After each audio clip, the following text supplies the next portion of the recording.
Royal Challengers Bengaluru IPL 2025 సీజన్లో అసాధారణ ప్రదర్శనతో ఫైనల్కు చేరుకుంది. 9 ఏళ్ల తర్వాత మరోసారి ఫైనల్కు వెళ్లింది. ఈ విజయంలో జట్టు mentor batting coach Dinesh Karthik కీలక పాత్ర పోషించాడు. పంజాబ్ కింగ్స్ పై క్వాలిఫైయర్ 1లో 8 వికెట్ల తేడాతో గెలిచి ఆర్సీబీ జూన్ 3న అహ్మదాబాద్లోని నరేంద్ర మోదీ స్టేడియంలో జరిగే ఫైనల్కు అర్హత సాధించింది. తాజాగా ఇంగ్లాండ్ మాజీ కెప్టెన్లు నాసర్ హుసేన్, మైఖేల్ అథర్టన్ దినేష్ కార్తీక్ పై ఆసక్తికర వ్యాఖ్యలు చేశారు. ఆర్సీబీ టైటిల్ గెలిస్తే దినేష్ కార్తీక్ ఆగడని, అతన్ని తట్టుకోలేమని అన్నారు. తొలి సీజన్లోనే కోచ్గా టైటిల్ సాధించడం అంటే మామూలు విషయం కాదన్నారు. సాధారణంగానే డీకేని తట్టుకోవడం కష్టం, ఇక టైటిల్ గెలిస్తే రెండింతలా ఆడుకుంటాడని తెలిపారు. దినేష్ కార్తీక్ 2024లో క్రికెట్ నుంచి రిటైర్ అయిన తర్వాత ఒక నెలలోనే ఆర్సీబీ బ్యాటింగ్ కోచ్, మెంటార్గా నియమితుడయ్యాడు. ఐపీఎల్ 2025 మెగావేలంలో జట్టు కొనుగోళ్లలో అతని వ్యూహాత్మక నిర్ణయాలు కీలకంగా మారాయి. ఫిల్ సాల్ట్, జోష్ హేజిల్వుడ్, జితేష్ శర్మ వంటి ఆటగాళ్లను ఎంచుకోవడంలో కార్తీక్ పాత్ర ఉంది.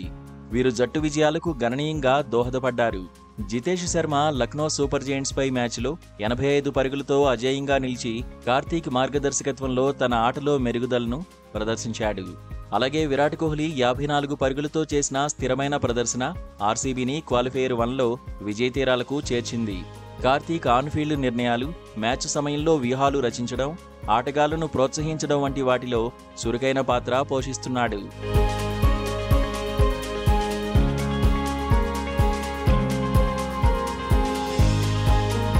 ఆర్సీబీ ఈ సీజన్లో 7 అవే మ్యాచ్ల్లో విజయం సాధించి ఐపీఎల్ చరిత్రలో తొలిసారి ఈ ఘనత సాధించిన జట్టుగా నిలిచింది.